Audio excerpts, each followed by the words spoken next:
Вистинско време за првиот разговор ова утро. Веќе добро знаете дека овој термин ни е резервиран за нашите редовни гости, редовни пријатели, докторите од клиничката болница Аџи-Бадем Систина. А ова утро наша чест и задоволство е доктор Емилија Мирчевска, медицински директор на клиничката болница Аџи-Бадем Систина. Добро ви утро. Добро утро, благодарам за поканата и поздрав на гледачите на Имате Алфа навистина телевизија. убава, интересна тема со наша Суза. Ја најавивме на почетокот на емисијата. Би сакала само да ве прашам дали ке сакате нешто да се напиете, може би едно македонско кафе? Благодарам. Може? Не, благодарам. Не? Добро. Повелете.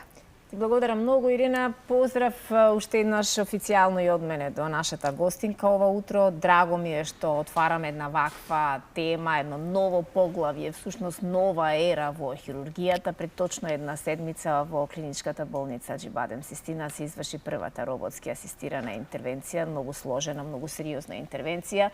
И со ова се отвара една нова врата.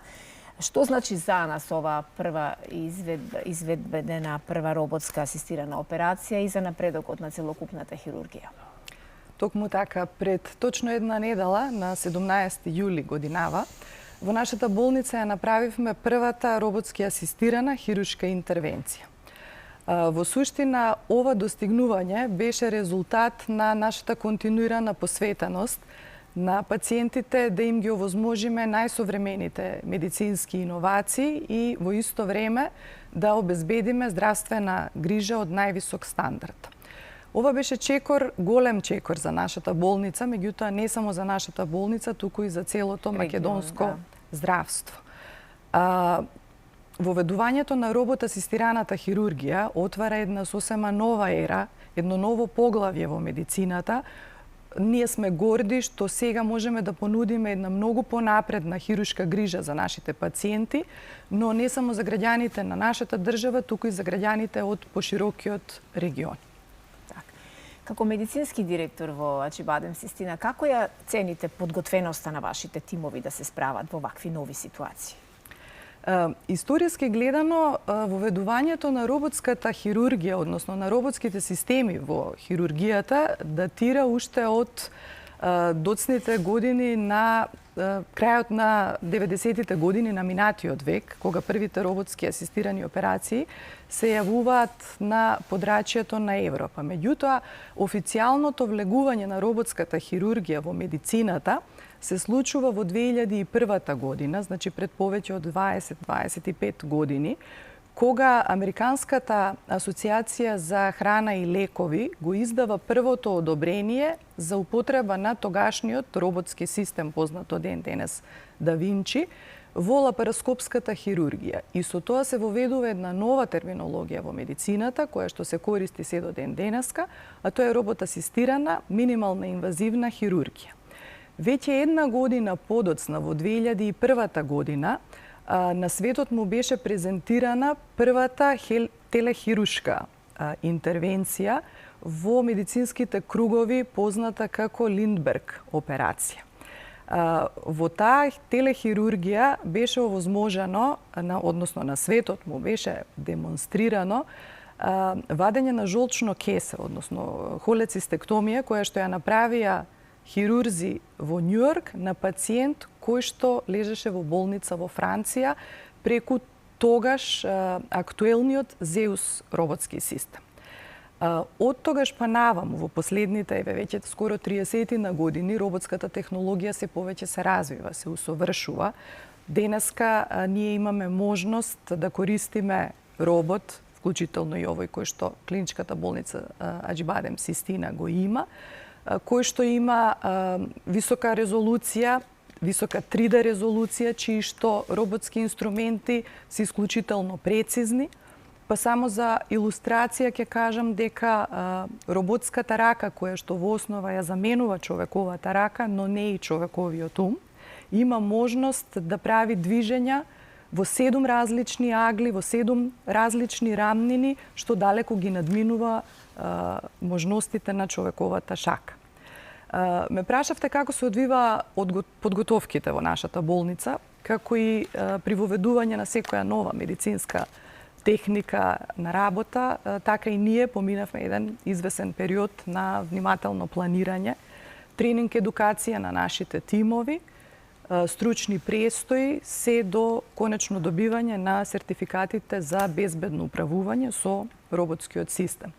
Јас сум особено благодарна на целиот медицински тим на нашата болница, кој што зема учество во реализацијата на првата роботски асистирана хируршка интервенција, вклучувајќи ги сите доктори, медицинските сестри, инструментарките, помошниот персонал и техничкиот персонал на болницата, без чија што напорна работа, ентузијазам и мотивација немаше да биде ова возможно. Ако не се лажам, вие и бевте дел од оваа интервенција како дел од анестезиолошкиот тим. Постојат ли некакви поинакви специфики кога станува збор за ваква роботски асистирана во поглед на анестезијата? Така е. Беше особена професионална гордост да се биде дел од оваа прва робот-асистирана хируршка интервенција во нашата болница. Улогата на анестезиологот во секоја хируршка интервенција, па вклучително и во робот-асистираната, се темели на обезбедување на максимална безбедност на пациентот за време на целата операција, постоперативниот период, што подразбира една внимателна пред се подготовка и селекција на пациентите кои што се подобни не само за изведување на робот-асистирана хирургија, туку и за добивање на анестезија во услови на робот-асистирана хирургија. Во основа анестезијата која што се користи во робот-асистираната хирургија се темели на правилата на лапароскопската хирургија. Меѓутоа, постојат два важни моменти кои што го зголемуваат предизвикот на анестезиологот и отвараат можност за евентуални несакани моменти за време на интервенцијата. Едниот од нив е специфичната положба во која што пациентот се поставува за време на робот-асистираните интервенции. Ние велиме тоа е една позиција на длабок Тренделенбург, кога телото се поставува во една прилично нестандардна положба, а тоа е искосено со главата надолу, па вие имате пред себе пациент кој што личи дека ќе ви падне со главата на земја. Со самото тоа што ова е неприродна положба и отстапува од стандардната хоризонтална положба, се случуваат известни промени во органите и органските системи. Па така, настанува поинаква редистрибуција на крвта во човековото тело. Сега, горната половина на телото, која е искосена долу, речиси до подот, трпи голем наплив на крвоток.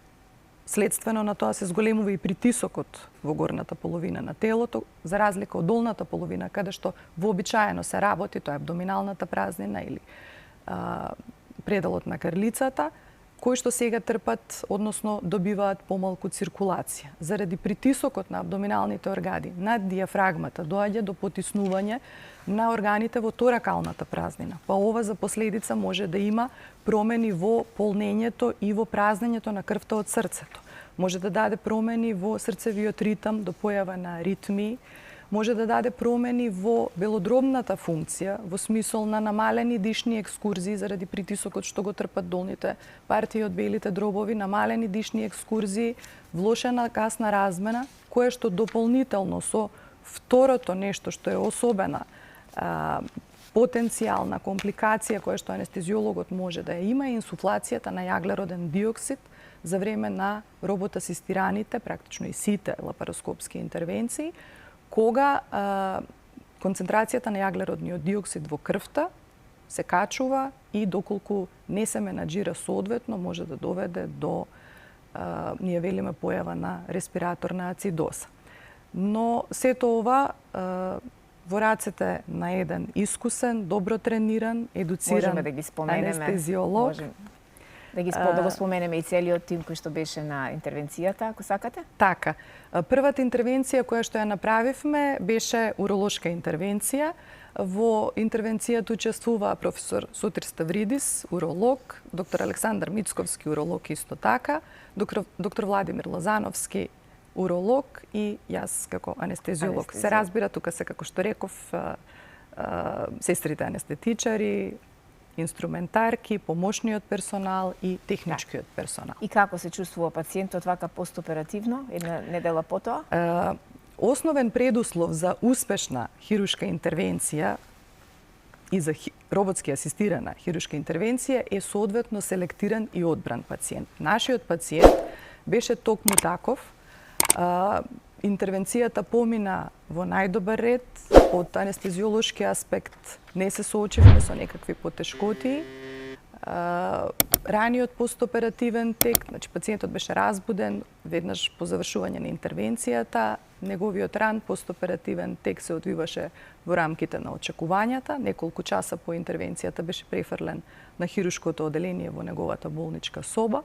Веќе следниот ден беше вертикализиран, мобилизиран, за да 3 дена после тоа биде пуштен на домашно лекување. Прекрасно. Ова е навистина добро да се чуе. Жалам што времето не ни дозволува и некои детали плюс да споделиме, но оваа нова ера, драго ми е што ја отвараме како дискусија токму во утринската програма на Алфа телевизија. Ние секогаш ќе ги следиме сите новитети кои што Аџибадем Систина ги спроведува во нашето здравство. Не само во земјава, како што рековте, туку и пошироко во регионот. Познати сте како пионери и први кои што ги воведуваат најновите методи, најновите технологии и апарати, така да секоја чест за сите тимови кои што комплементарно со еден персонализиран пристап за секој пациент правите дури на моменти невозможни нешта и решенија произведувате. Секоја чест, ви благодарам многу што Ви благодарам за поканата. Клиничката болница Аџибадем Систина и понатаму продолжува да инвестира во нови современи медицински технологии, се со цел да го подобри, да ја подобри здравствената услуга и да има возможи на пациентите здравствена грижа од највисок стандард. Ви благодарам Ви многу. благодарам и вам. Ви благодарам и јас, докторка, за ова ваше гостување. И кажавме ние на почетокот дека денес се одбележува Светскиот ден за грижа на сопственото здравје, 24/7, нели дека 24/7 треба да се грижиме за здравјето.